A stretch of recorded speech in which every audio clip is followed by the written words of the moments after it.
Yang terhormat Direktur Jenderal Bimas Islam Bapak Profesor Dr. Haji Nasaruddin Umar MA, فضيلة الشيخ إبراهيم بن سليمان النبيمشي الملحق الديني السعودي بجاكرتا. Yang terhormat Bapak Rektor UIN Syarif Hidayatullah beserta stafnya. Yang terhormat para pejabat negara baik negeri maupun sipil serta tokoh masyarakat. Yang terhormat para wali wisudawan. Yang terhormat para wisudawan dan segenap tamu undangan yang dirahmati Allah. Bismillahirrahmanirrahim. Alhamdulillahilladzi an'amana 'alaina wa hadana 'ala dinil Islam wa waffaqana hatta nastati'a an nahdhura haflat at-takharruj ad-duf'ah al-khamisah ma'had Daris Sunnah al-'alim 'ulum al-hadith. Allahumma shalli wa sallim 'ala sayyidina Muhammadin syafi'ina yaumil qiyamah. Amma ba'd. Segala puji marilah kita haturkan kepada Allah Subhanahu wa Ta'ala atas segala limpahan rahmat dan karunia-Nya. Kita bisa berkumpul menghadiri acara wisuda sarjana kelima Pesantren Nurul Ilmu Hadis dan Sunnah. Salawat dan salam semoga tetap tercurah kepada Rasulullah Muhammad sallallahu alaihi wasallam yang syafaatnya senantiasa dinantikan di hari kiamat nanti. أيها الحاضرون أسعدكم الله مساءكم. يسرنا أن نقدم لكم ترتيب البرامج بحفلة التخرج الدفعة الخامسة معهد دار السنة العالي لعلوم الحديث. أولا الافتتاح، ثانيا تلاوة آيات القرآن الكريم، ثالثا مراسم التخرج، رابعا كلمة الترحيب لخادم المعهد، خامسا الكلمات، سادسا طرح الكتاب المعنون فتوى إمام besar Masjid Istiqlal، سابعا توجيهات وزير الشؤون الدينية، ثامنا تقديم الجوائز والذكريات. Subhanahu wa Ta'ala, izinkanlah kami selaku pembawa acara menyampaikan susunan acara wisuda sarjana kelima Pesantren Nurul Ilmu Hadis dan Sunnah sebagai berikut. Acara yang pertama, pembukaan. Acara yang kedua, pembacaan ayat suci Al-Quran. Acara yang ketiga, prosesi wisuda sarjana. Dan acara yang ketiga, amanat khodim ma'had. Acara yang kelima, sambutan-sambutan. Acara yang keenam, peluncuran buku Fatwa Imam Besar Masjid Istiqlal karya Profesor Kiai Haji Ali Mustafa Yaqub MA. Acara yang ketujuh, amanat Menteri Agama Republik Indonesia. Acara ke-8, penganugerahan cindera mata. Dan acara yang terakhir, doa dan penutup. أيها الحاضرون الكرام، نبتدئ هذه الحفلة بقراءة البسملة. Hadirin yang berbahagia, marilah kita buka acara wisuda sarjana kelima Pesantren Nurul Ilmu Hadis dan Sunnah ini dengan membaca basmalah. أيها الحاضرون أسعدكم الله مساءكم. نستمع الآن تلاوة عطرة من آيات القرآن.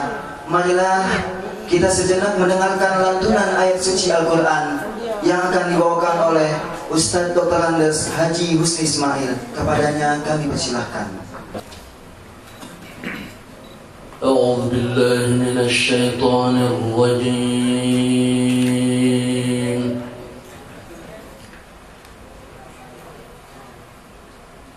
بسم الله الرحمن الرحيم.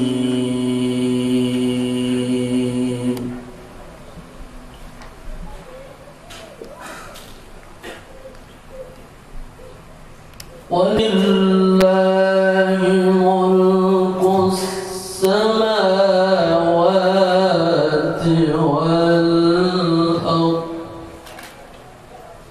والله على كل شيء قدير.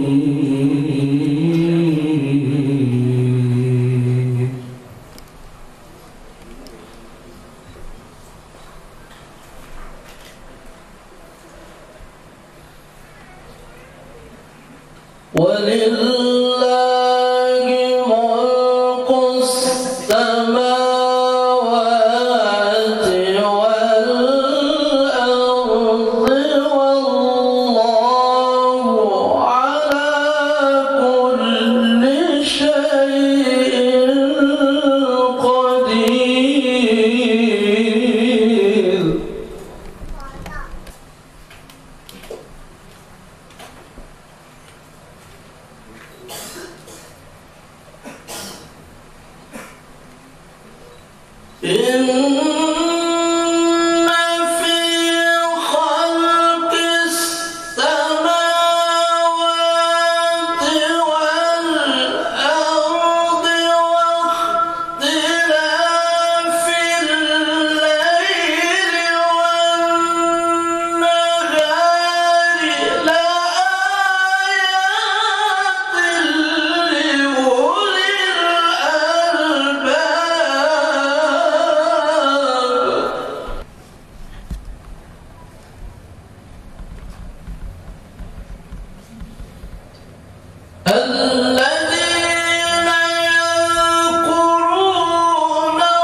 السماوات والأرض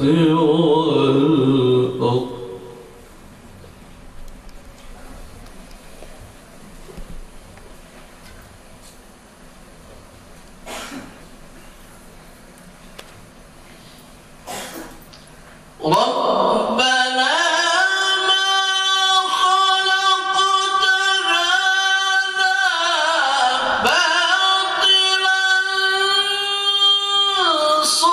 سبحانك فقنا عذاب النار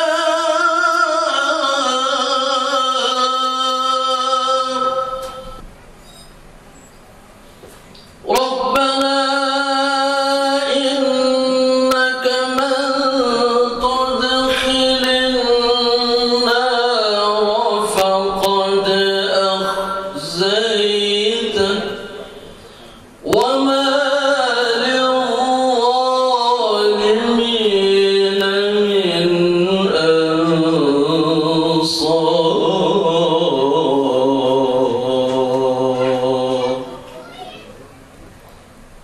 ربنا إننا سمعنا مناديا ينادي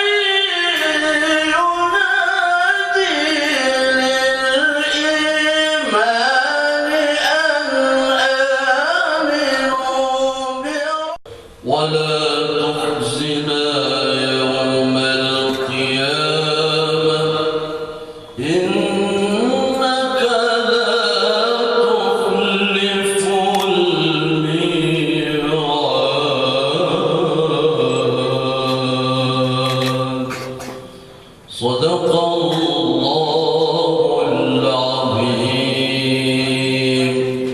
السلام عليكم ورحمة الله وبركاته حفظكم الله.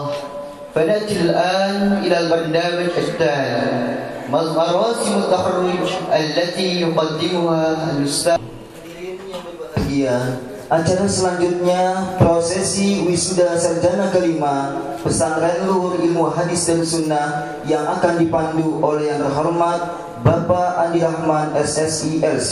Kepadanya kami persilahkan. Surat Keputusan Pengasuh Pesantren Luhur Ilmu Hadis Darussunnah nomor PDS-05-WM-6-2007 tentang kelulusan mahasantri Pesantren Luhur Ilmu Hadis Darussunnah. Pengasuh Pesantren Luhur Ilmu Hadis Darussunnah menimbang 1. Bahwa dengan berakhirnya masa studi mahasantri, maka perlu adanya wisuda mahasantri Pesantren Luhur Ilmu Hadis Darussunnah lulusan tahun 2007. 2. Bahwa untuk merealisasikan maksud tersebut di atas perlu adanya ketetapan pengasuh pesantren. Mengingat 1. Kurikulum yang berlaku di Pesantren Luhur Ilmu Hadis Darussunnah. 2. Keputusan Majelis Akademik Pesantren tertanggal 15 Rabiul Awal 1428 Hijriah bertepatan dengan 1 Juni 2007 memutuskan menetapkan mahasantri Pesantren Luhur Ilmu Hadis Darussunnah yang namanya tercantum dalam lampiran surat keputusan ini dinyatakan lulus dan diberi gelar lisan dalam ilmu hadis. ditetapkan di Pesantren Nurul Ilmu Hadis Darussunnah Pisangan Barat Ciputat pada tanggal 23 Jumadil Awal 1428 Hijriah bertepatan dengan 9 Juni 2007. Pengasuh Pesantren Nurul Ilmu Hadis Darussunnah Profesor Kiai Haji Ali Mustafa Yakub MA. Yang terhormat Bapak Profesor Dr. Nasaruddin Umar MA dan yang terhormat Bapak Profesor Kiai Haji Ali Mustafa Yakub MA diharap berkenannya untuk maju ke podium. Nama-nama wisudawan Pesantren Nurul Ilmu Hadis Darussunnah 2007. 1. Nama Asep Sulhadi bin Engku Sukandi, Bandung. Judul risalah Hadis Al-Ama'in Simatul Malaika Takhrij wa Dirasah dengan yudisium jayyid.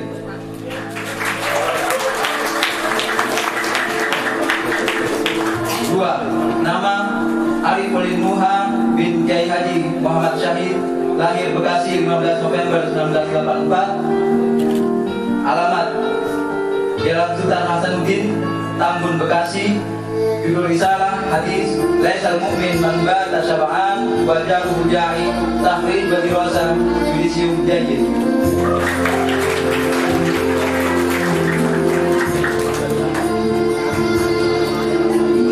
3. Nama Ahmad bin Nur bin Haji Nur Ahmad, lahir Jakarta 18 Mei 1984. Alamat Jalan Bangkaraya, Mampang, Jakarta Selatan. Judul risalah Hadis Adam Ijabah Salam Ba'dal Kalam Takhrij wa Dirasah dengan yudisium jayyid.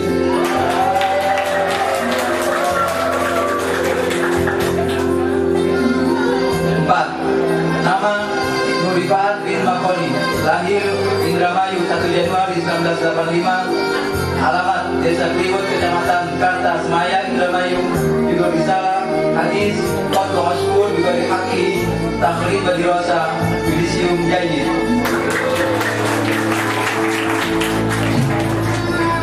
5. Nama Yani Hamdani bin Yurman, lahir Mandailing 10 Oktober 1983.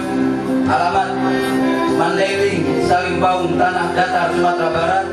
Judul risalah Hadis Zuhur Zina wa Riba fi Qaryatin Takhrij wa Dirasah yudisium maqbul.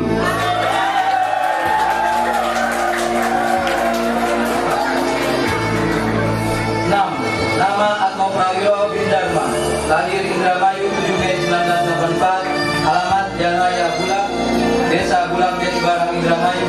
Judul risalah Hadis Qadzaf wa Qadzafun wa Masfun fi Akhir Zaman Takhrij wa Dirasah yudisium maqbul. 7. Nama Ahmad Zakri Gofur bin Haji Abdul Gofur Syafiuddin, lahir Pamekasan 9 Juni 1984. Alamat Jalan Raya Pegantenan, Pamekasan, Madura. Judul risalah Hadis Al-Khuluq min ghairi mudhin syar'iyyin yudisium jayyid jiddan.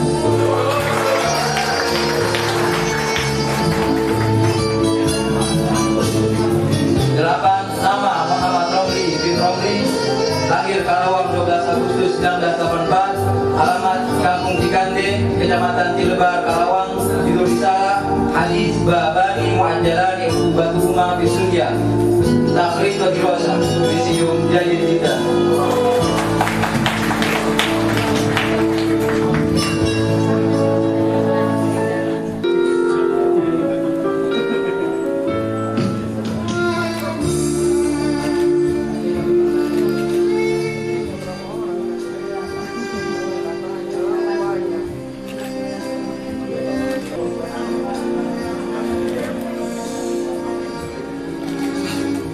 5.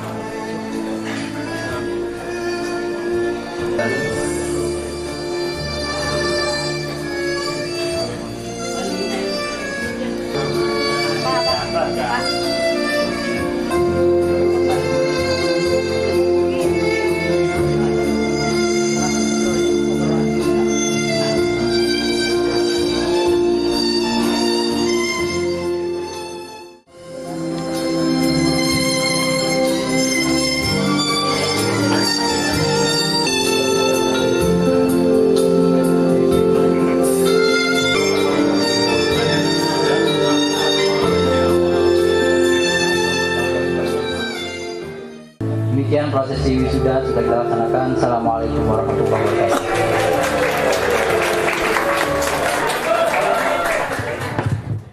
كلمة ترحيبية من خادم المعهد وسيلقيها الأستاذ الحاج علي مصطفى يعقوب الماجد مشكورا. Acara selanjutnya amanat Khadim Ma'had Darussunnah Profesor Kiai Haji Ali Mustafa Yaqub MA. Kepada beliau kami persilahkan. Assalamualaikum warahmatullahi wabarakatuh. Bismillahirrahmanirrahim. Alhamdulillahirabbil alamin. Wa bihi nasta'in ala umuri dunya waddin. Wassalatu wassalamu ala asyrafil mursalin Sayyidina wa maulana wa habibina wa syafi'ina Muhammad wa ala alihi wa ashabihi wa ahli baitihi wa dhurriyyatihi wa man tabi'ahu bi ihsanin ila yaumil qiyamah. Amma ba'du.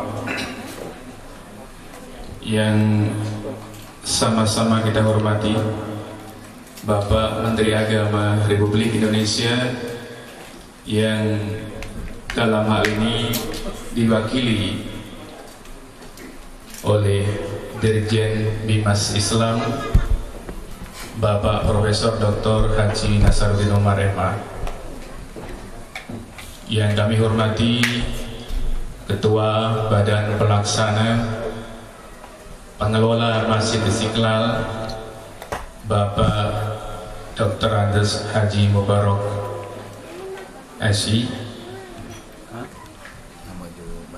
yang kami hormati senior kami, orang tua kami, tapi juga teman kami, ya, Bapak Kiai Haji Masyuri Syahid MA, yang kita hormati Bupati Tangerang yang diwakili oleh Diknas Bapak Haji Muhi. Bupati Tangerang memperhatikan sekali dengan pesantren ini. Mudah-mudahan tidak karena Tangerang Selatan itu mau bercerai dengan Tangerang Utara, ya. Para wali santri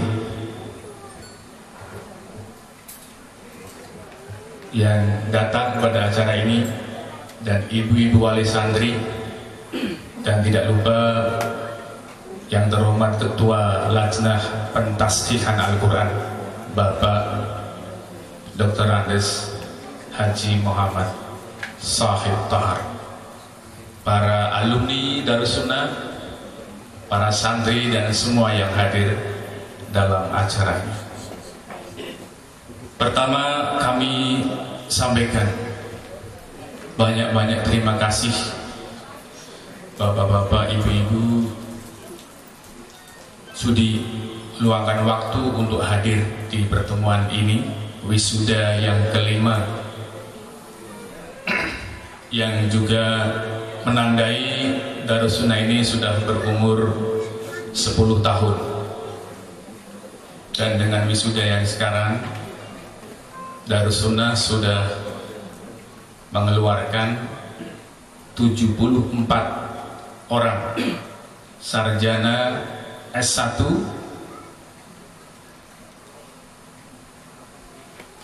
bidang ilmu hadis. Dari 74 orang ini, yang satu sudah meninggal. Langsung mudah-mudahan ketemu bidadari. Iya, sebab belum menikah dia itu. Langsung nikahnya di surga, insya Allah. Jadi tinggal 73. Kali ini wisuda hanya 8 orang dan putra semuanya. Karena waktu itu tempat untuk putri sudah padat, jadi nggak menerima putri lagi, sehingga menerima putra 12 orang 12 orang itu yang satu ketika libur bulan puasa pulang ke Tabanan Bali, meninggal di Bali sana. Saya termasuk sangat gelo ya.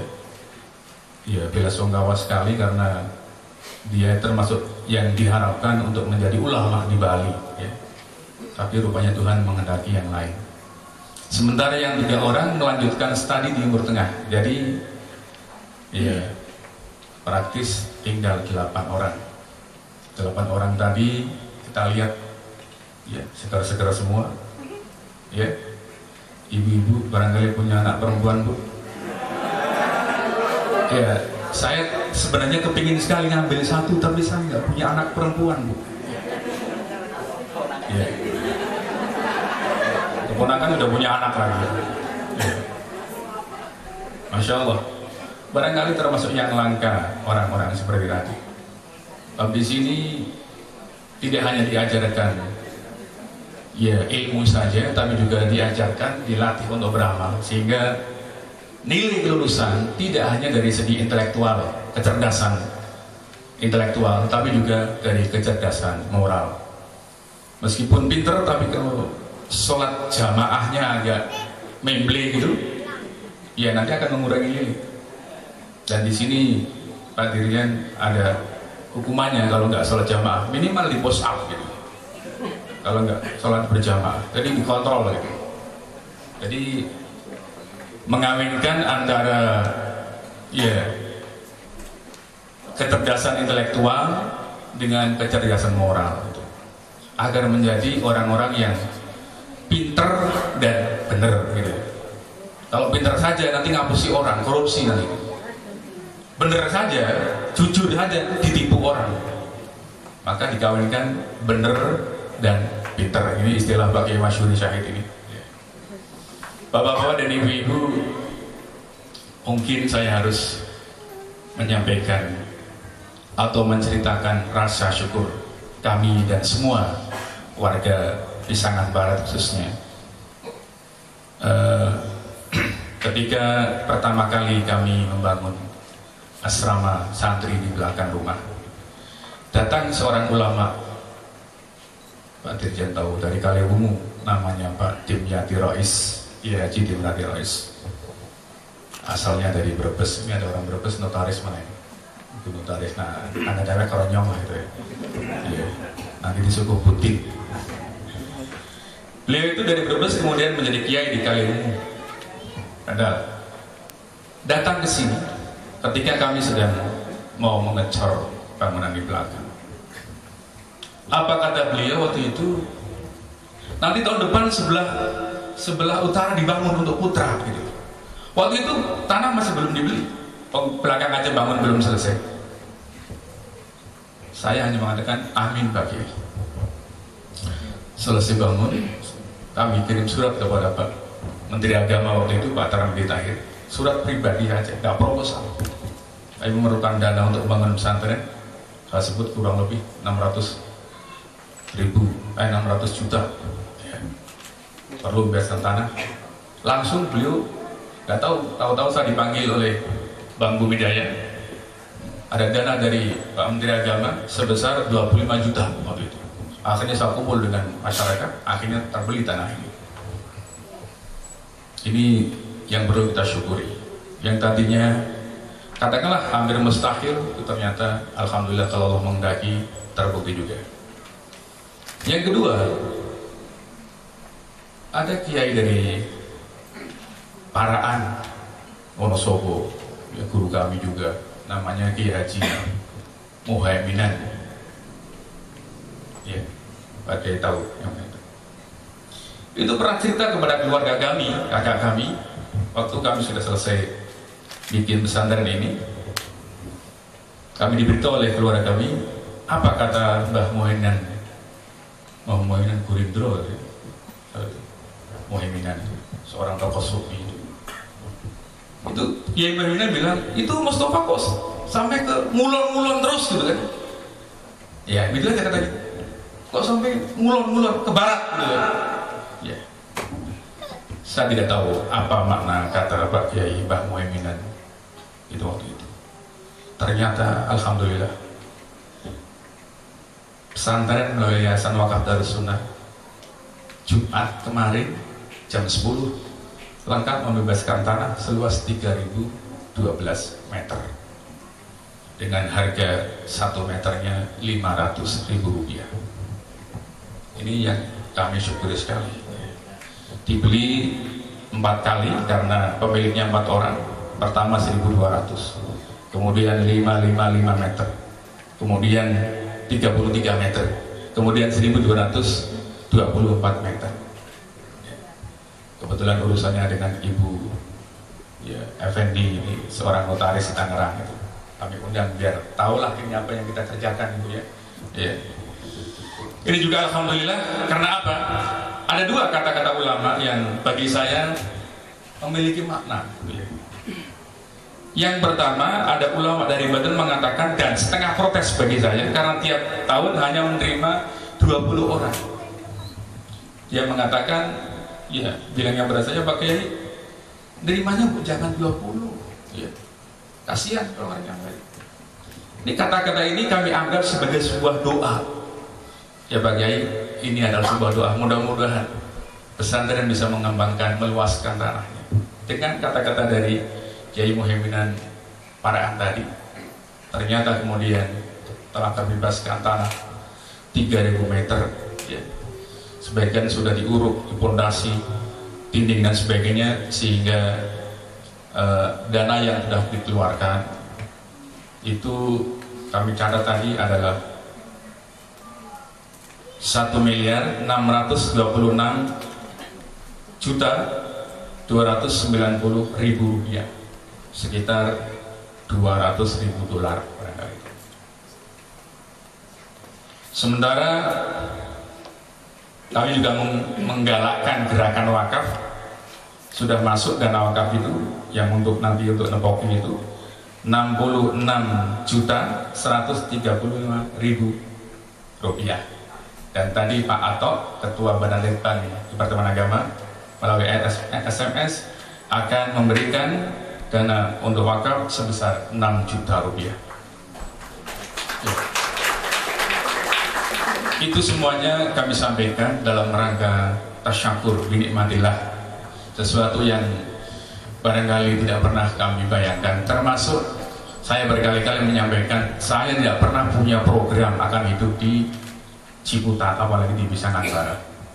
Program saya ketika tamat dulu adalah, kalau tidak tinggal di Timur Timur, saya akan tinggal di Irian Barat, Irian Jaya. Tapi rupanya Allah mengendaki lain. Ketika sampai Jakarta, kami nggak boleh kemana-mana, diikat oleh para kiai, para tokoh. Akhirnya sampai di Ciputat, sampai di Pisangan Barat ini. Semuanya itu sudah takdir dari Allah. Saya tinggal menjalankan takdir saja dulu. Jadi insya Allah, dan kami mohon doa semuanya, mudah-mudahan Allah memudahkan. Proyeksi ke depan untuk pesantren Darussunnah itu adalah untuk mahasiswa, untuk tingkat S1, nanti yang putra akan tinggal di sana insya Allah, dengan bangunan tingkat 3 insya Allah. Ya, jumlah itu sampai 140 orang. Sementara di sini hanya untuk putri saja maksimal 70 orang. Ya. Kemudian dapat dipakai juga untuk sanawiyah aliyah, yang satu kelas misalnya 40 orang, maka 6 kelas 240 orang. Jadi insya Allah jumlah semuanya itu ada 450 orang santri tinggal di sini, insya Allah. Maka melalui kesempatan ini kami mohon doa, ya, mudah-mudahan Allah memudahkan. Mudah-mudahan saya sendiri juga selalu dijaga kesehatannya oleh Allah Subhanahu Wa Taala, bisa punya umur tua seperti Pak Masyuri, ya. Udah umurnya hampir 80 tahun, tapi masih makan sate banyak sekali Pak Masyuri. Ya. Kami sampaikan kenapa, ternyata kawan-kawan kami yang sebaya usia kami seputar 50 tahunan itu, yang udah meninggal gara-gara stroke, gara-gara ya asam urat, ya gula dan sebagainya, itu saya hitung sudah ada 25 orang. Ya. Tapi kami mohon mudah-mudahan Allah memanjangkan, ya, seperti Mama Syuri sehat. Ya, sehat sekali Mama Syuri sekarang ini. Bapak-bapak dan ibu-ibu,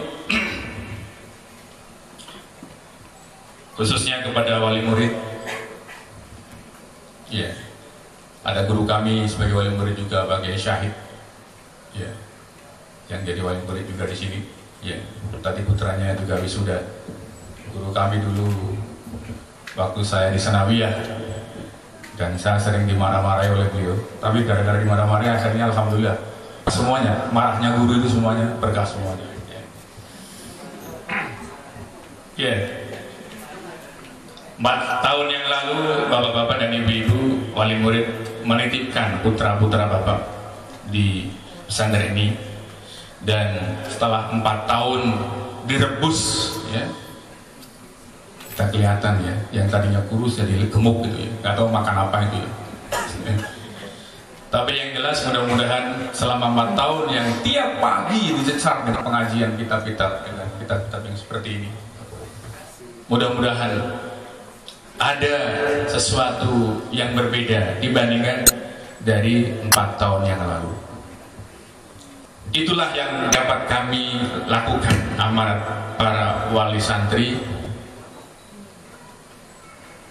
Maka pada saat ini kami menyerahkan kembali putra-putra bapak untuk kembali ke pangkuan bapak lagi setelah 4 tahun direbus di sini. Biasanya kalau singkong alias budin itu kalau direbus matang, apalagi direbusnya 4 tahun. Kalau sampai 4 tahun direbus kok nggak matang itu berapa? Jangan-jangan bukan singkong tapi batu. Ya itu kira-kira kalau sampai di tadrik, dilatih di sini dan sebagainya kok sampai 4 tahun nggak berubah itu barangkali bukan salah yang melatih, tapi mungkin bahan bakunya memang lain kalau sampai seperti itu. Oleh sebab itu kepada wali murid, wali santri kami mohon maaf sebesar-besarnya apabila di sini selama 4 tahun kemudian belum mencapai harapan yang diinginkan. Putra bapak ketika di rumah adalah putra bapak, tapi di sini adalah anak-anak kami. Kalau dia nggak sholat jamaah, saya kontrol dan saya sanksi. Kadang-kadang sampai pusat. Perlunya apa? Sebab kebiasaan tidak sholat jamaah kalau menjadi tradisi, kemudian akan menjadi watak. Maka di mana saja akhirnya meskipun ada azan subuh, ya sudah menjadi watak, nggak mau sholat jamaah. Makanya ada juga yang mengusulkan ini. Terus terang ini kreasi ini, para wisudawan ini ya, para santri. Saya mengikuti aja lah, ngamini orang tua gitu. Bahasa Inggris, bahasa Arab gitu. Ya, memang bahasa pengantarnya di sini bahasa Arab, bahasa Inggris. Ada yang mengusulkan supaya diganti jangan pakai pesantren, supaya diganti aja perguruan tinggi ilmu hadis atau sekolah tinggi ilmu hadis. Saya pikir-pikir kalau pakai nggak tahu tepuknya ini apa ya. Kalau diganti menjadi sekolah tinggi atau perguruan tinggi, saya khawatir nanti kalau ada adzan duhur berkumandang itu tidak sholat jamaah. Ya. Tapi kalau dengan pesantren itu dia akan merasa sebagai santri. Santri itu calon kiai, masa nggak sholat jamaah? Itu kan calon kiai. Itu makanya dipertahankan dengan nama pesantren. Ya. Itu. Nah, jadi santri itu adalah calon kiai, meskipun tidak selamanya calon itu jadi itu. Makanya tadi Pak Dirjen bertanya, nanti wisudanya bagaimana? Apa pakai toga gitu ya? Itu toga itu kan baju kebesaran itu, kedodoran makanya itu. Ya. Tidak Pak, sejak awal, sejak yang pertama sampai yang sekarang itu pakai sarung, pakai baju koko, ya, kemudian pakai peci, dan kemudian dikaruni sorban. Mengapa seperti ini? Sebab saya menganggap identitas ulama atau kiai di Indonesia pakaiannya seperti itu. Meskipun tidak semua yang berpakaian seperti itu adalah kiai. Tadinya akan terpikir misalnya, ya pakai celana, pakai jas, pakai sorban, nggak pakai peci. Nanti dikhawatirkan ini calon penyanyi dangdut. Gitu. Ya, pakai peci, pakai kuku, pakai sarung, nggak pakai sorban. Dikira nanti orang mau beritahu kematian tuh, orang beritahu kematian seseorang itu. Kenapa dengan pakaian ulama? Tadi kami sudah cerita. Ini sejarahnya adalah dari Imam Malik bin Anas radhiyallahu anhu. Ketika beliau mau belajar hadis, mau belajar agama Islam, Imam Malik bin Anas dipanggil oleh ibunya. Sebelum berangkat, kamu jangan berangkat sebelum saya pakai itu dipakaikan pakaian ulama. Maka Imam Malik oleh ibunya dipasang sorban, dipasang baju ulama. Silakan nak berangkat, saya merestui kamu. Jadilah seorang yang bernama Imam Malik. Ini restu ibu dengan doa simbolis berpakaian ulama. Ini adalah Imam Malik bin Anas. Maka kami mengharapkan dan berdoa dengan wisudawan itu diberi pakaian ulama, mudah-mudahan pada masa yang akan datang mereka akan menjadi ulama-ulama. Itu yang kita harapkan. Oleh sebab itu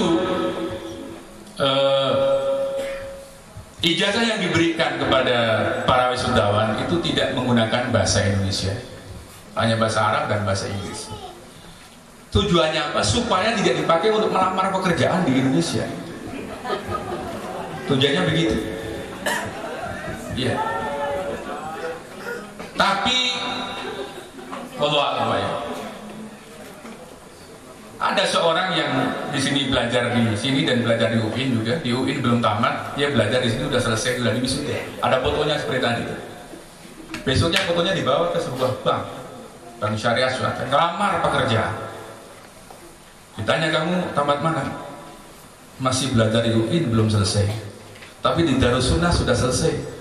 Ada syahadahnya, ada ijazahnya belum, ini ada fotonya wisuda. Ditunjukkan besok wisuda, diterima Pak.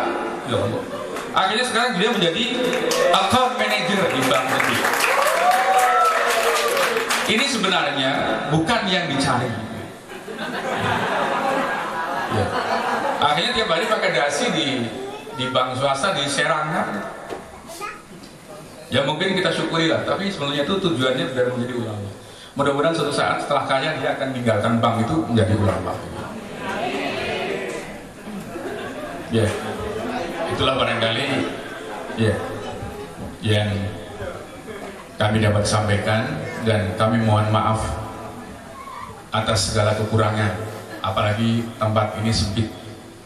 Mudah-mudahan tahun depan sudah pindah di tempat yang baru. Allahumma amin. Sebab ada datang dari Departemen Agama, dari Direktorat Beasiswa Santri gitu. Ya, kurang lebih 2 minggu yang lalu datang ke rumah. Pertama, ada 15 mahasiswa yang sudah diterima di Fakultas Kedokteran UIN, dan dengan beasiswa dari Departemen Agama, mau menitipkan selama 2 bulan di pesantren Darussunnah ini. Kami silahkan Pak, tapi kalau waktunya tepat nggak ada masalah. Ternyata beliau mintanya tanggal 16 Juni sampai 16 Agustus. Sementara di Darussunnah 16 Juni sampai akhir Juni mereka masih ujian di UIN. Jadi mungkin ini kendalanya itu.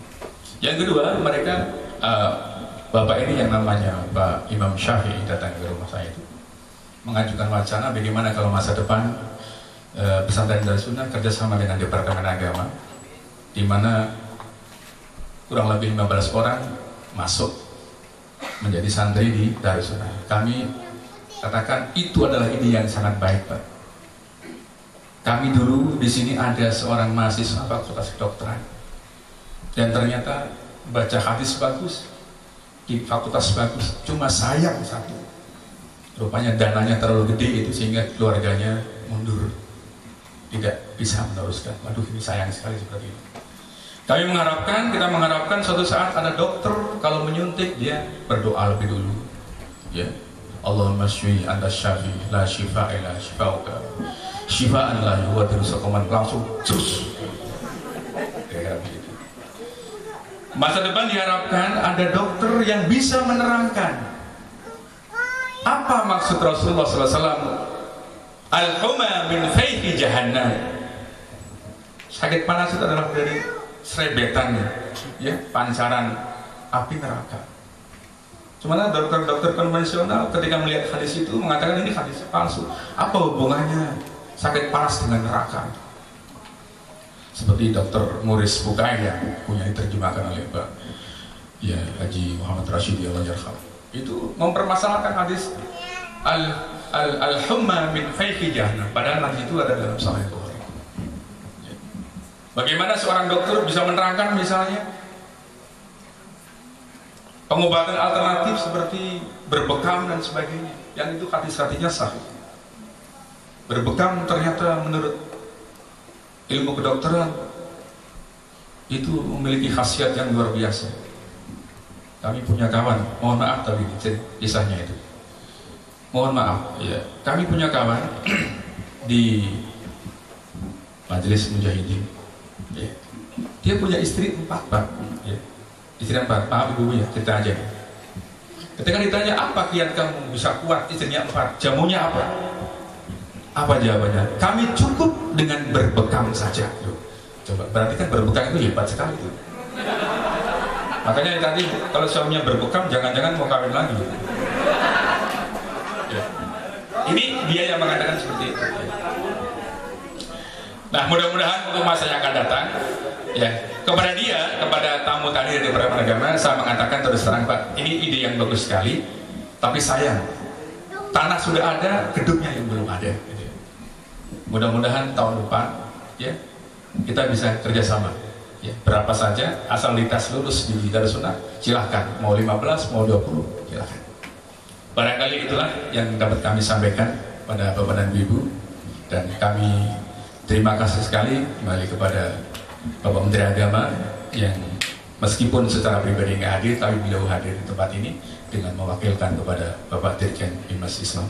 Beliau karena ada kesibukan sehingga secara pribadi tidak bisa hadir di sini. Begitu juga guru kami, seorang dari Syria yang guru besar ilmu fikih, Dr. Hasan Hitub. Dia dari Jerman, Bu, datang ke Jakarta, nggak langsung menginap di Jakarta, tapi kemana? Langsung ke Surabaya. Saya tanya, mau apa ke Surabaya?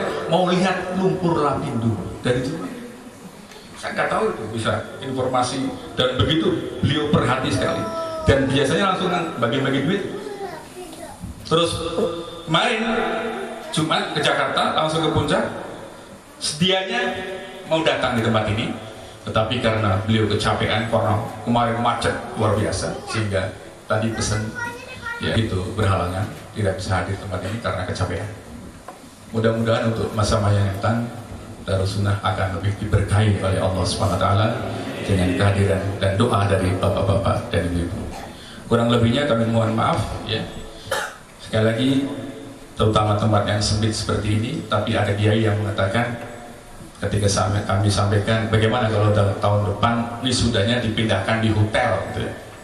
Hotel yang berapa kan? Ya, bintang 5. Apa dia mengatakan? Tempat meskipun sempit dengan pemandangan kitab-kitab seperti ini, itu jauh lebih bagus daripada bunga-bunga di hotel yang mewah. Dia mengatakan begitu. Padahal kalau ya jangankan hotel bintang 5, kami punya Khatib Syuriah PBNU itu hotelnya bintang 9. Ya, so. Baik, sekian, wallahul muwaffiq. Assalamualaikum warahmatullahi wabarakatuh.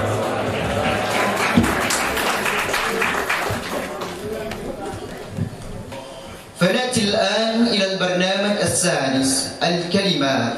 أما الأولى فسيلقيها وكيل من المتخرجين الأخ محمد رملي الليسان، فليتفضل مشكورا.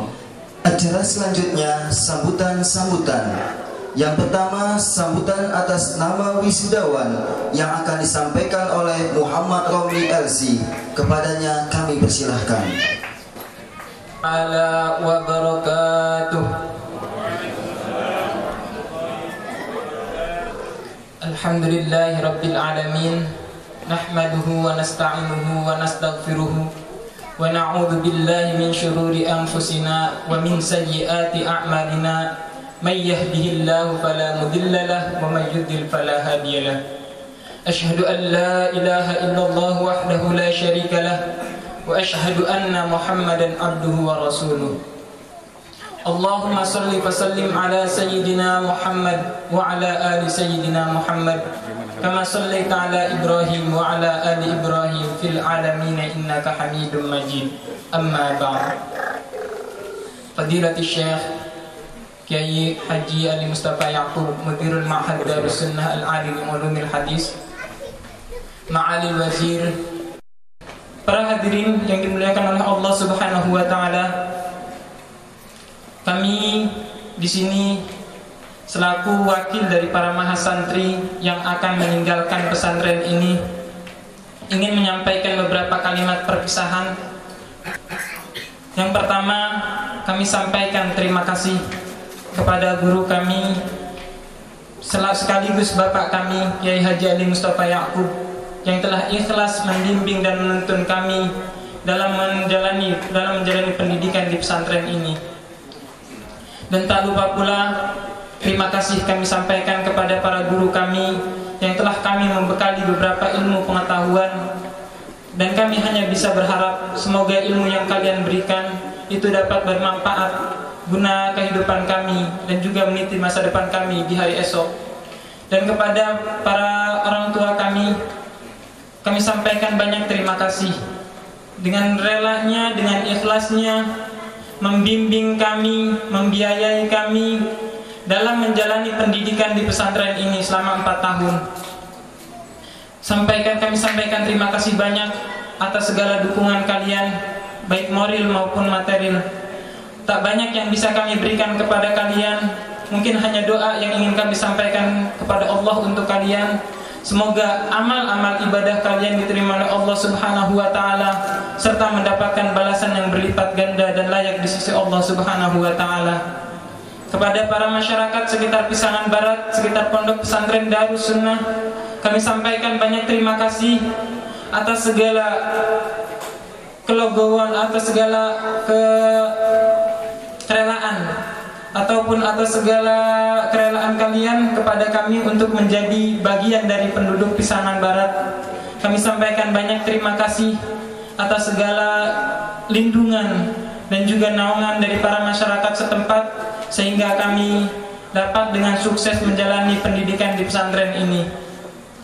Kepada para teman, kami sampaikan banyak terima kasih atas kebersamaan kalian dan juga dukungan kalian. Mungkin keberadaan kami di sini tidak luput dari kebersamaan dengan kalian, dan kami tentunya selaku manusia biasa tidak luput dari berbagai kesalahan dan kekhilafan. Karenanya pada kesempatan yang mulia ini kami ingin menyampaikan permohonan maaf kami apabila selama kami 4 tahun di sini, kami tinggal di sini, tinggal bersama kalian, baik para penduduk Pisangan Barat dan juga guru-guru kami mohon dibukakan pintu maaf yang selebar-lebarnya. Ini tidak lain demi memudahkan kami guna meniti masa depan yang cerah, guna meniti masa depan yang lebih banyak tantangan ataupun penuh dengan tantangan-tantangan yang lain, terutama tantangan zaman dan mode. Karenanya kami mohon dibukakan pintu maaf selebar-lebarnya dan juga mohon doa restu kepada para bapak, ibu dan juga guru-guru sekalian agar kami dimudahkan dalam meniti kehidupan di hari esok. Kurang lebihnya kami mohon maaf. Kami sampaikan sampai di sini saja. Terima kasih. Assalamualaikum warahmatullahi wabarakatuh. من وكيل أولياء أمور المتخرجين فيتشرف بإلقائها لكي الحاج عبد الغفور شفيع الدين عليه فليتفضل مشكورا. Sambutan yang kedua atas nama wali wisudawan yang akan disampaikan oleh Bapak Kiai Haji Abdul Ghafur Syafi'uddin. Kepada beliau kami persilahkan. Yang terhormat Bapak Dirjen Bimas Islam dan para undangan, para wali santri yang saya hormati, kesempatan yang penuh barokah ini izinkanlah kami mewakili dan atas nama wali santri atau wali mahasantri yang pada malam hari ini diwisuda, dilepas sesudah direbus selama 4 tahun di Pondok Pesantren Darussunnah. Pertama, untuk menyampaikan syukur kehadirat Allah Subhanahu wa Ta'ala, karena hanya rahmat, hidayah dan inayahnya anak-anak kami yang pada malam hari ini diwisuda bisa melaksanakan tugas kewajiban belajar di Pondok Pesantren Darussunnah selama 4 tahun, dan juga bisa menerima apa saja yang sudah diberikan oleh para guru, para ustadz, sehingga nantinya bisa kembali ke daerah masing-masing dengan membawa misi yang sudah dicanangkan oleh Pondok Pesantren Darussunnah yang kita cintai bersama. Kami mewakili para wali santri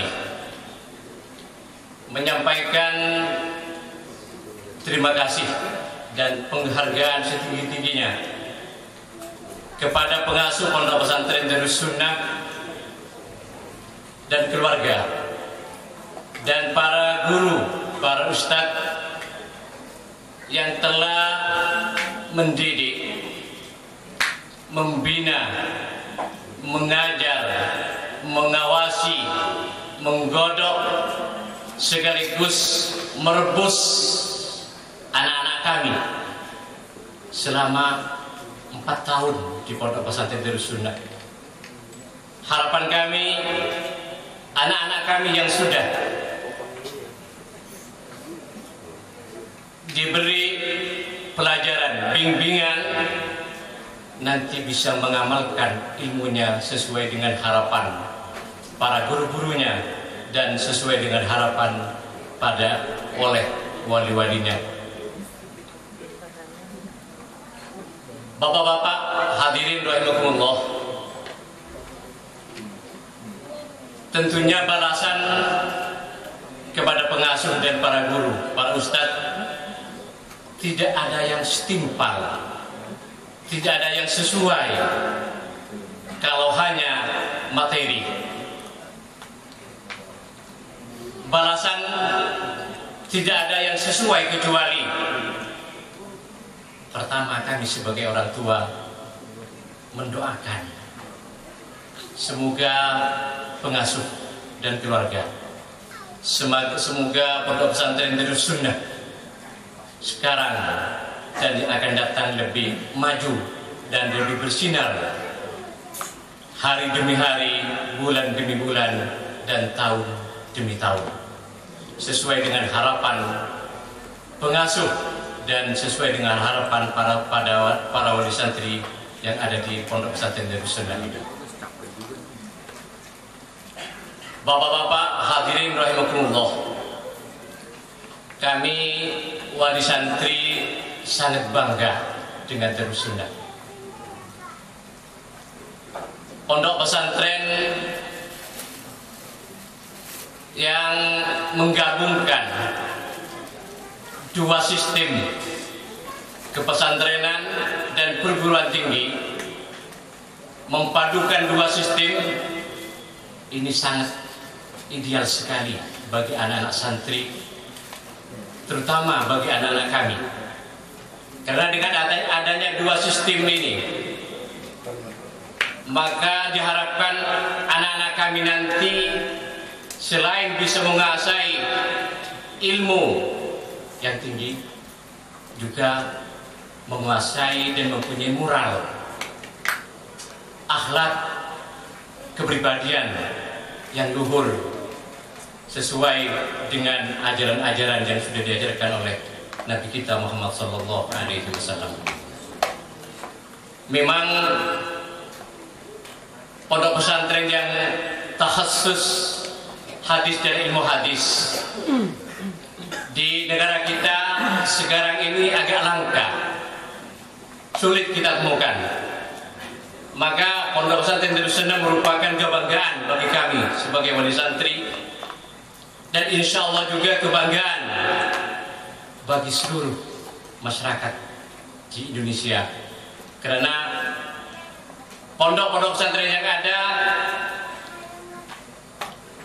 agak sulit untuk menerapkan hadis dan ilmu hadis, sunnah dan ilmunya sesuai dengan apa yang sudah dirintis oleh para ulama-ulama terdahulu. Sekali lagi saya bangga dan sangat berterima kasih kepada pengasuh dan para guru yang telah membimbing, membina, mengajari anak-anak kami. Bapak-bapak hadirin rahimakumullah, kami wali santri memohon maaf kepada pengasuh dan keluarga, para guru, para ustadz. Tentunya anak-anak kami selama ada di pondok pesantren ini pasti banyak kekurangan,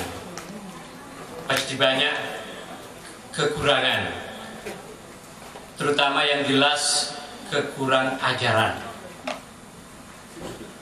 Karena memang sengaja diserahkan ke pondok pesantren Darus karena mereka kurang ajar. Maka diharapkan nanti sesudah digodok, dibina, dibimbing, maka hasil yang dicapai dari pondok pesantren Darus Sunnah ini bisa diterapkan di masyarakat atau di daerah masing-masing, sehingga tugas pokok dari ulama bisa dilaksanakan sesuai dengan apa yang kita cita-citakan bersama. Permohonan maaf juga dari kami sebagai wali santri kepada para ustadz, para teman-teman dari anak-anak kami yang ada di Darus Sunnah. Selama bergaul, selama berkumpul, mungkin ada kekeliruan, kekurangan, agar supaya diberi maaf. Dan juga yang terakhir, harapan kami para wali santri, doa barokah dari para pengasuh, dan para ustadz, agar supaya ilmu yang sudah diberikan kepada anak-anak kami menjadi ilmu yang bermanfaat dan bisa dimanfaatkan oleh dirinya sendiri dan bisa ditularkan kepada masyarakat banyak, terutama kepada keluarga. Terakhir, ini mungkin yang bisa saya sampaikan kepada bapak-bapak dan hadirin sekalian, terutama kepada pengasuh. Sekali lagi saya mohon maaf dan sekaligus mohon pamit. Anak-anak kami yang sudah belajar selama 4 tahun di pondok pesantren ini, mohon pamit sesudah melaksanakan seluruh acara, seluruh aktivitas nanti, insya Allah akan kembali ke daerahnya masing-masing, dan juga mungkin ada yang meneruskan ke lembaga pendidikan yang lebih tinggi. Hadanallahu wa iyyakum ila ma fihi salahul Islamul muslimin. Assalamualaikum warahmatullahi wabarakatuh. Hadirin yang berbahagia, marilah kita saksikan peluncuran buku Fatwa Imam Besar Masjid Istiqlal karya Profesor Kiai Haji Ali Mustafa Yaqub MA.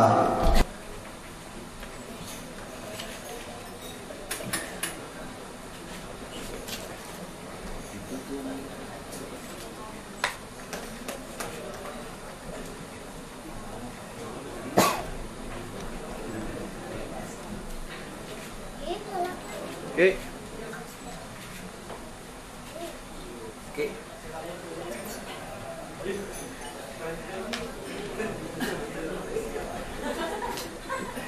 Ini ketua Majelis Istiqlal yang punya masjid.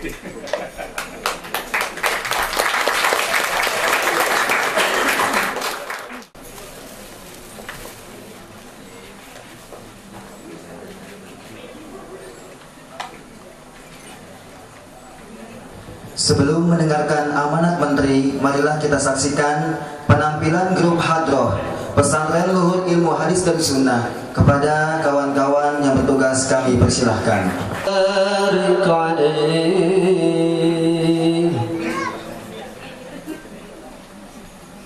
Ya Sayyidi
Assalamualaikum warahmatullahi wabarakatuh. ليظهره على الدين كله لا إله إلا الله وأشهد أن محمدا عبده ورسوله صاحب البرهان اللهم صل وسلم على سيدنا محمد وعلى آله وصحبه أجمعين أما بعد. Yang terhormat Khadimul Ma'had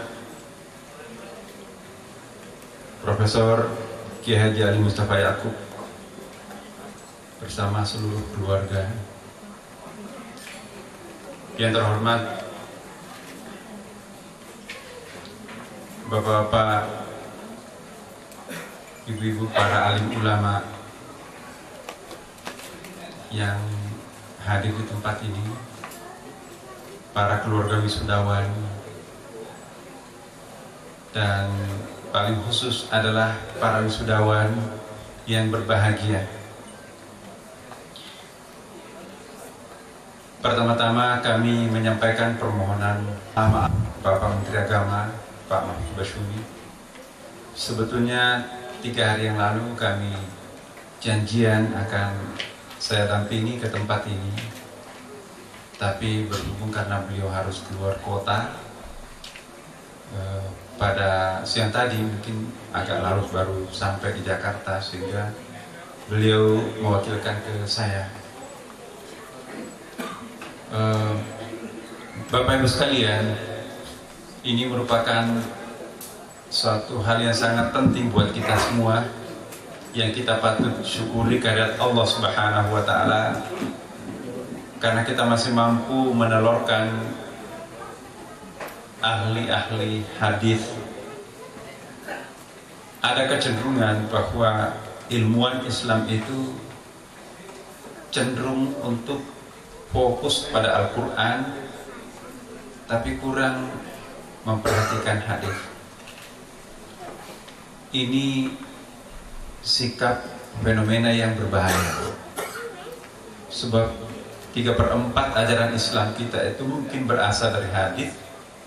Kalau hadis ditinggalkan, maka runtuh bangunan ajaran Islam itu sendiri. Quran mudah diombang-ambingkan, mau dibawa kemana pemahamannya sangat tergantung kepada siapa penafsirnya. Apabila hadis ini tidak tampil untuk memperkuat Al-Quran, kehadiran Darul Hadis, Ma'had Darul Hadis Al-Ali di lingkungan UIN Syarif Hidayatullah Jakarta ini memiliki fungsi yang berganda-ganda. Di samping untuk memperkuat hadis itu sendiri, tapi karena posisi geografisnya, tempatnya Darul Hadisnya, Darul Sunnah ini adalah di lingkungan UIN Syarif Hidayatullah Jakarta, sehingga fungsi ganda Darul Sunnah ini menjadi sangat penting. Saya secara pribadi pernah menjadi salah seorang pimpinan di UIN Syarif Hidayatullah Jakarta. Ketika pada waktu itu masih konsentrasinya adalah dirasah Islamiyah. Ketika itu kita belum terlalu mengkhawatirkan mahasiswa UIN Syarif Hidayatullah Jakarta itu nanti akan kemana. Sejauh-jauhnya mereka pergi, mungkin hanya bisa melakukan passing over, tapi insya Allah tidak akan passing out. Passing over itu apa itu? Passing over itu pergi dan tayangan kemana-mana mencari, tapi ekornya masih tetap diikatkan di batangnya, masih permanen di tempatnya. Dia memang kemana-mana, tetapi kembali kepada posnya setempat. Tapi kalau passing out itu pergi kemana-mana tapi hilang, dia nggak tahu jalan kembali ke rumahnya sendiri. Nah, ini yang kita khawatirkan, jangan sampai ilmuwan Islam muda kita nanti tidak lagi passing over, tapi sudah passing out. Apa yang terjadi? Ajaran agama Islam kita itu nanti akan menambah persoalan. Dengan terbukanya fakultas-fakultas umum di lingkungan UIN Syarif Hidayatullah Jakarta, ada kecenderungan fakultas-fakultas agama itu tidak lagi semenarik ketika belum ada fakultas umum. Bahkan ada kecenderungan fakultas umum itu membludak. Seperti hanya UIN yang lain, ada 5 UIN di seluruh Indonesia.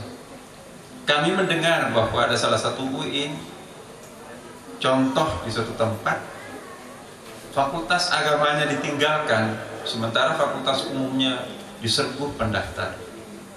Bahkan salah satu jurusan di fakultas dakwah pendaftarnya hanya 2 orang. Lebih banyak dosennya daripada mahasiswanya.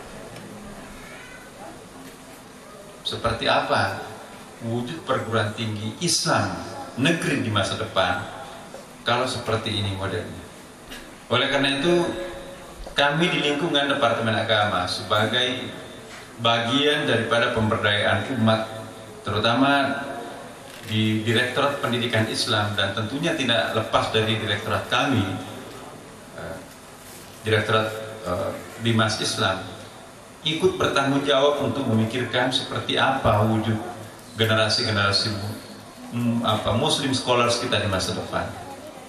Makanya itu peranan Darussunnah di sekitar kampus UIN Syarif Hidayatullah Jakarta ini diharapkan untuk juga membentengi, mengawal, atau kalau perlu juga memandu arah perkembangan UIN ke depan dan juga perguruan tinggi yang ada di kawasan ini.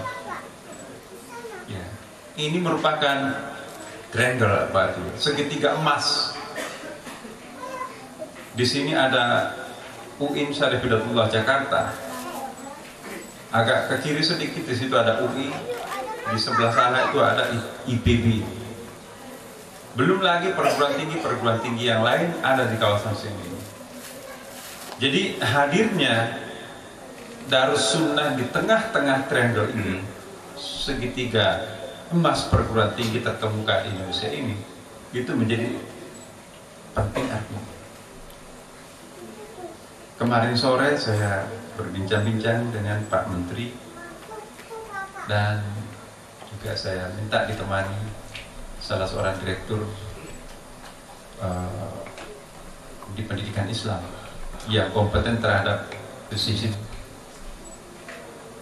Saya antara lain mengusulkan, tapi juga sebetulnya Pak Menteri sudah tahu persis institusi ini karena pada waktu yang lalu beliau yang datang ya. Ini sangat kita berharap bahwa Darussunnah ini harus lebih besar. Kenapa? Karena pikulannya sangat berat. UIN Syarif Hidayatullah Jakarta dan masyarakat sekitarnya, termasuk juga segitiga emas perguruan tinggi tadi itu. Tempat ini memang sedang menjadi pemikiran kita di lingkungan Departemen Agama. Kita tidak mungkin untuk menyantrikan seluruh mahasiswa, akan tetapi representase dari mereka itu mungkin bisa kita godok di tempat ini, sehingga nanti akan menjadi juru bicara Muslim scholars masa depan. Saya tahu persis 2 jam yang lalu saya terus membaca materi-materi yang saya peroleh di tempat ini, luar biasa Bapak Ibu sekalian. Ya, buku alumni ditambah dengan fatwa Imam Besar Masjid Istiqlal, daftar isinya saja kita baca. Itu tergambar bagaimana kapasitas Syekhul Ma'had kita di sini telah memberikan kontribusi nyata buat masyarakat kita. Dan saya juga akan mempromosikan bahwa buku yang baru saja kita launching ini mungkin perlu di launching di tempat lain yang lebih marak lagi. Kenapa? Karena hampir seluruh persoalan aktual di dalam masyarakat kita itu terjawab dengan baik di dalam buku itu. Jadi buku putih Imam Besar Masjid Istiqlal ini perlu dibaca oleh para ilmuwan. Unsur lain yang tidak ada pada buku-buku yang lain saya lihat adalah jawaban-jawaban dari Ustadz itu adalah diperkaya dengan hadis. Banyak sekali persoalan-persoalan keagamaan selama ini hanya diperkaya oleh ayat. Sebetulnya bukan ayat. Ada model sekarang ini Quran PS misalnya 11.2.13. Artinya lihat ayatnya di situ. Siapa sih yang mau buka rujukan-rujukan seperti itu? Jadi seolah-olah idenya kemudian dilegitimasi dengan nomor-nomor ayat dan nomor surah saja. Enggak ada hadisnya, kurang sekali hadis yang dikutip. Nah, kebalikan daripada buku ini, buku putih ini adalah malah justru dominan hadisnya, tapi juga ada ayat-ayat. Selama 1 jam saya baca betul, dan menurut hemat saya belum ada buku kumpulan fatwa seperti ini di Indonesia yang berbahasa Indonesia. Ada buku-buku di toko buku di perpustakaan, tetapi materi-materi persoalannya tidak sebaru, tidak seaktual dengan yang ditampilkan di dalam buku ini. Ya. Kemudian saya juga tertarik, mulai dari alumni pertama sampai alumni yang terakhir saya baca hadis-hadis yang diangkat oleh mahasantri kita di sini, justru hadis-hadis yang sangat-sangat aktual untuk masyarakat kita.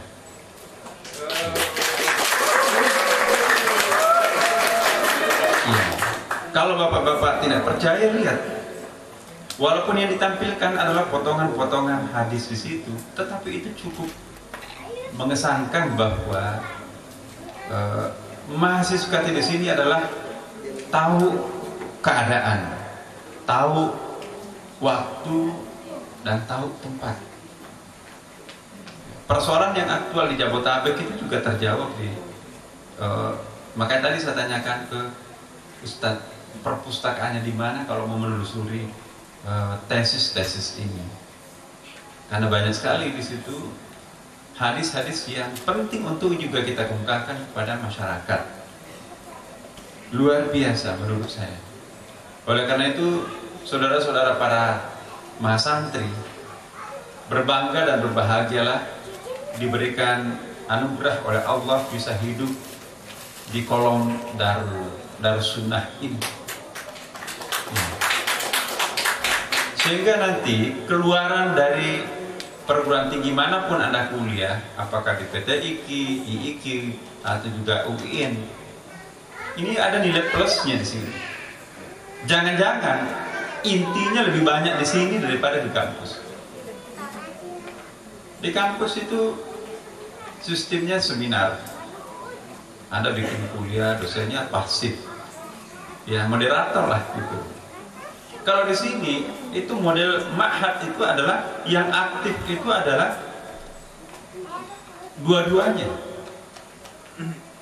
Ya, jadi dosennya memberikan pengajian, tentu mahasantrinya juga mempunyai pemikiran kritis untuk itu. Oleh karena itu, para orang tua santri dan juga tokoh-tokoh masyarakat setempat ini, terutama di keluarga besar masyarakat Pisangan, di sini juga ada tokoh-tokoh masyarakatnya datang. Ini satu berkah ini. Hadirnya ma'had di dalam suatu space tertentu itu mendatangkan berkah.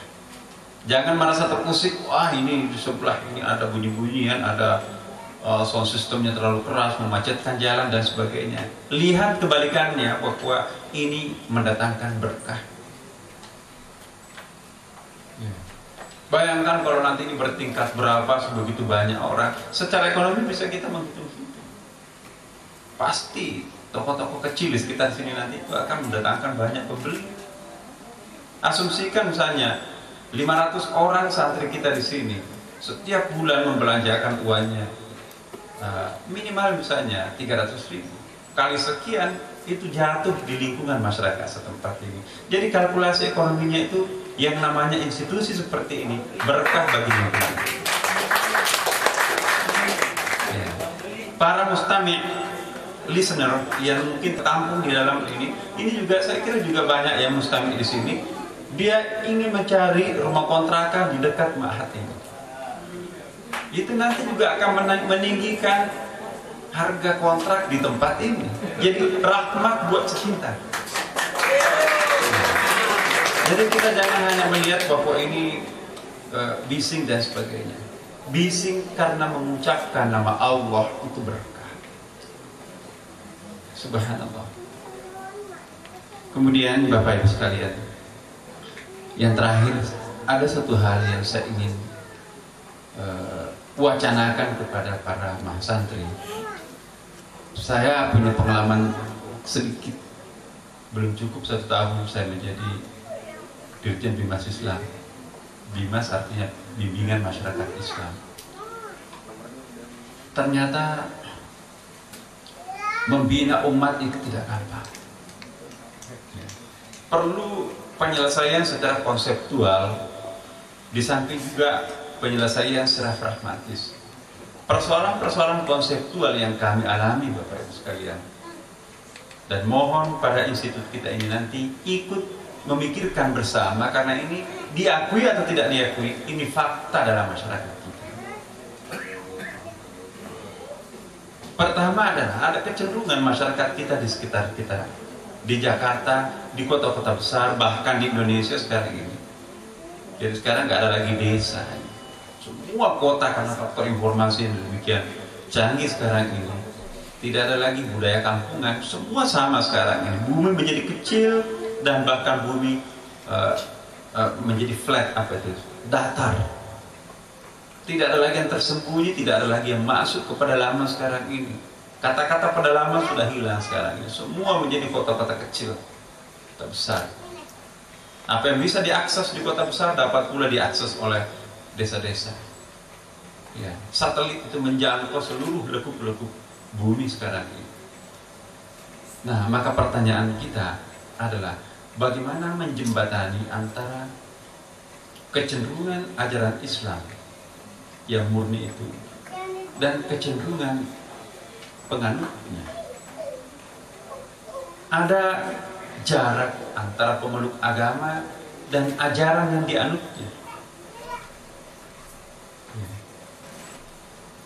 Kalau kita berbicara tentang agama, sebagian masyarakat kita itu terkesan kita hidup di masa lampau. Kalau kita bicara tentang ajaran-ajaran agama, kita bicara soal-soal yang klasik. Kita bicara tentang ya sesuatu yang sangat tekstual, sesuatu yang sangat standar, sesuatu yang baku. Sementara persoalan kekinian, keduniawian, masyarakat kita ditantang untuk hidup ke masa depan. Ya. Persoalan-persoalan agama itu terasa oleh mereka itu sebagai sesuatu yang sangat dogmatis, ritual dogmatis. Sementara persoalan-persoalan kekinian, perekonomian, politik dan sebagainya begitu pragmatisnya dan begitu rasionalnya. Jadi kalau kita berbicara agama, ritual dogmatisnya dominan, tapi berbicara tentang kehidupan nyata, rasional pragmatismenya yang dominan. Di masjid seolah-olah space-nya lain perasaan kita, dan kalau kita ada di pasar atau di kantor-kantor, ini ada split personality di sini. Umat kita mengalami split personality. Satu sisi kalau dia berbicara tentang agama, dia tenang, dia hidup di masa lampau, dia ritual, dia pokoknya stabil dalam pengertian agak kaku. Tapi berbicara tentang persoalan nyata dalam kehidupan sehari-harinya, entah di kantornya atau entah di tempat usahanya, begitu rasionalnya keadaan itu. Sehingga masyarakat kita sekarang ini cenderung mengalami split personality. Ya. Kalau bicara tentang agama, ada banyak daerah terlarang, tapi hidup di dalam masyarakatnya sedemikian free, masyarakat itu sedemikian bebas masyarakat itu. Anak-anak kita contohnya, ya. Apa kata keluarga tentang rokok? Jelek. Apa kata lingkungan sekolah tentang rokok? Jelek. Tapi begitu keluar dari sekolahnya, semua orang merokok. Mana yang benar? Apakah yang diteorikan di sekolah atau yang dipragmatiskan di masyarakat? Di masjid, di majelis taklim, di pelajaran agama, kita diajari seperti ini. Tapi di lingkungan kantor, terpaksa harus kita melakukan sesuatu yang berbeda. Demi untuk apa? Allah.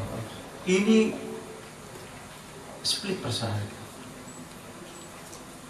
Nah, harapan saya pribadi kepada para pengelola institusi, bagaimana menjadi bridging, menjembatani antara jarak yang berbeda ini. Mungkin kita perlukan proses tawar-menawar. Ya, enculturation itu artinya keadaan itu harus ditarik. Tapi pada sisi lain kita juga harus melakukan batas-batas toleransi tertentu. Karena kalau masing-masing memasang standarnya, jarak ini akan dibiarkan terus dan split personality itu akan terus menerus pula. Nah, ini harapan kita. Bagaimana supaya ke depan visi dan misi Darussunnah ini dirumuskan di dalam, saya lihat di dalam bukunya belum terteks. Mungkin saya hanya bisa membaca visi tidak tertulisnya Ustadz kita tadi dan juga Mas Andi itu dan juga dalam kata pengantar itu ada visi. Mungkin perlu kita rumuskan visi yang jelas Darussunnah seperti apa supaya nanti bisa diakses di internet, bisa disampaikan kepada masyarakat. Nah, kalau ini ada, saya kira itu nanti akan menyempurnakan betul apa yang kita alami di sini. Dan yang terakhir adalah izinkanlah saya secara pribadi menyampaikan salut dan penghargaan yang setinggi-tingginya kepada ma'had kita ini karena telah melahirkan sekian angkatan. Dan kalau boleh saya usulkan, bukan hanya titelnya LC di situ ya.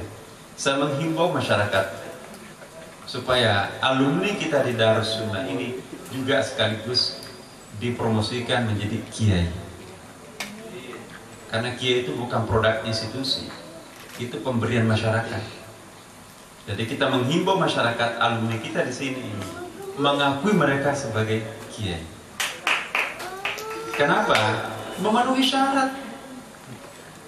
Insya Allah yang paling penting dari poin yang mungkin Bapak Ibu tidak men-stressing di situ, apa yang 3 kali tadi dalam sambutan Pak Kiai Pak Ustadz tadi itu, Prof. Salim Mustafa Yaakob, mengenai urgensi salat jamaah. Itu luar biasa. Tidak ada di perguruan tinggi yang mewajibkan mahasiswanya itu salat jamaah. Bahkan tetap kurikulum itu, jam pelajaran itu di kampus-kampus itu nabrak waktu salat duhur azan itu. Bukan penjadwalan yang mengikuti waktu salat. Ya kan? Jadi terpaksa begitu kita memberikan pengajaran, pelajaran materi, kita berhenti. Kenapa kita nggak merancang bahwa materi kita sampai jam 11.45, beri waktu untuk menunggu waktu sholat, kita berjamaah bersama. Sholat berjamaah adalah pembelajaran moral yang sangat bagus. Di situ ada imam, di situ ada makmum, di situ ada imamah. Ya. Kombinasi, implementasi imam, makmum, imamah, itulah ummah. Ya. Hadirin hadirat yang berbahagia, kita doakan kiranya Syekhul Ma'had kita panjang umur, sehat, dan betul-betul meninggalkan bekas yang sangat penting buat kita semua. Umur boleh terbatas, tetapi ma'had tidak boleh berhenti. Dan pada kesempatan ini saya tidak akan menjanjikan apa-apa, tapi saya selaku Dirjen Bimas Islam, saya sangat berkepentingan dengan institut ini. Oleh karena itu insya Allah kami pun juga akan berpikir seperti teman-teman yang lain untuk memberikan sesuatu yang bagaimana institut kita ini bisa lebih besar. Saya kira inilah dari kami.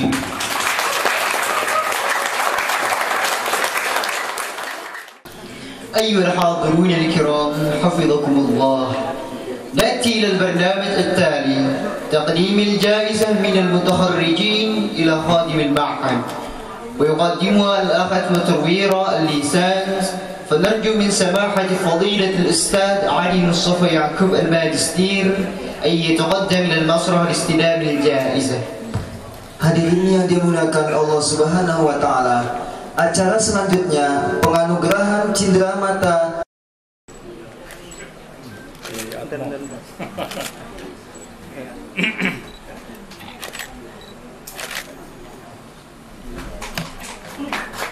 Hadirin yang berbahagia, acara terakhir doa penutup yang akan dipimpin oleh Bapak Kiai Haji Masghuri Syahid. Kepadanya kami persilakan. Bismillahirrahmanirrahim. Alhamdulillahirabbil alamin. Hamdan syakirin wa salatu wassalamu ala asyrafil anbiya wal mursalin سيدنا محمد وعلى آله وصحبه أجمعين. اللهم يا إلهنا يا ربنا أنت الغفور الرحيم فاغفر ذنوبنا وذنوب والدينا وذنوب إخواننا الذين سبقونا بالإيمان من المسلمين والمسلمات والمؤمنين. اللهم يا إلهنا يا ربنا إياك نعبد وإياك نستعين. يا الله بسر الفاتحة كرمة الفاتحة بارك لنا فيما رزقنا وبارك في علمنا وبارك في عمرنا وبارك في صحتنا وبارك في حياتنا وبارك فيما عندنا يا الله.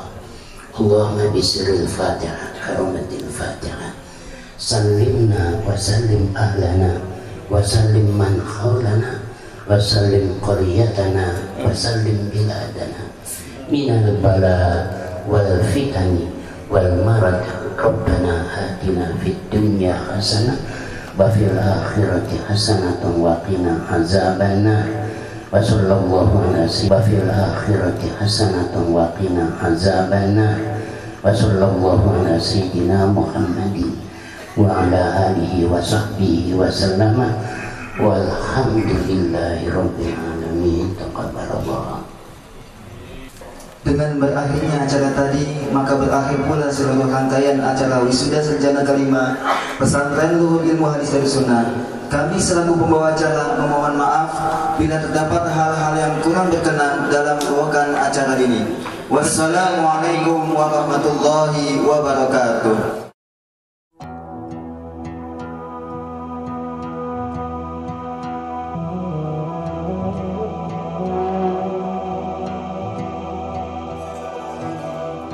رب صل على محمد يا رب صل عليه وسلم يا رب صل على محمد يا رب صل عليه وسلم.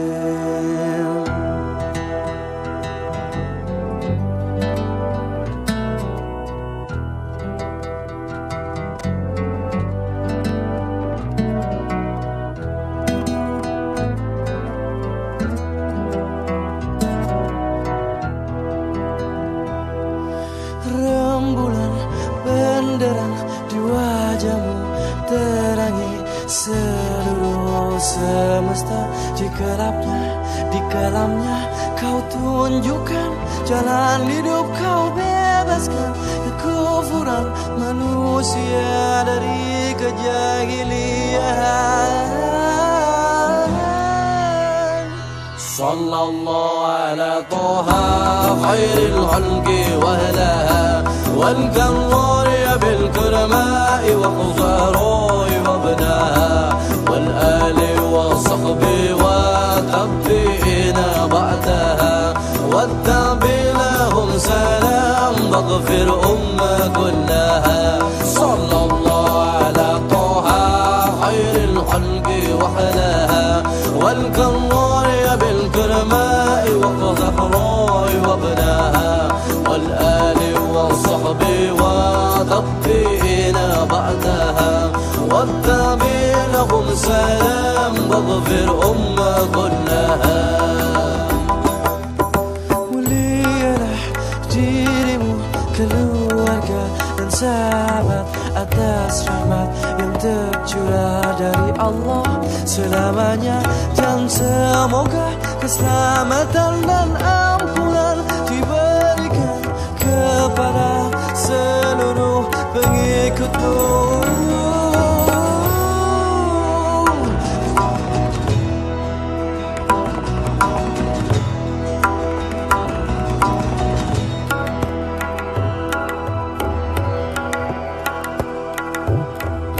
Sallallahu ala Taha khairil khalqi wa ahliha wal karrari bil kurma'i wa zahra'i wa abnaha wal ali wa sahbi wa tabi'ina ba'daha wattabi' lahum salam waghfir kullaha.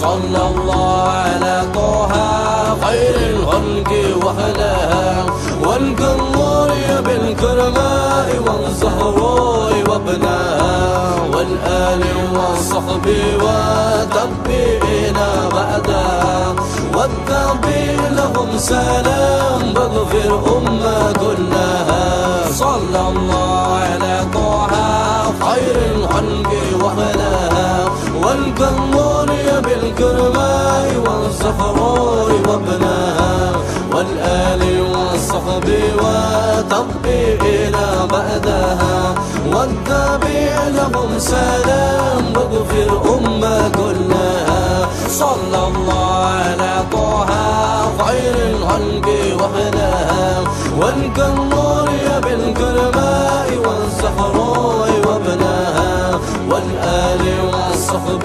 وتبعنا بعدها والتابع لهم سلام واغفر أمة كلها والتابع لهم سلام واغفر أمة كلها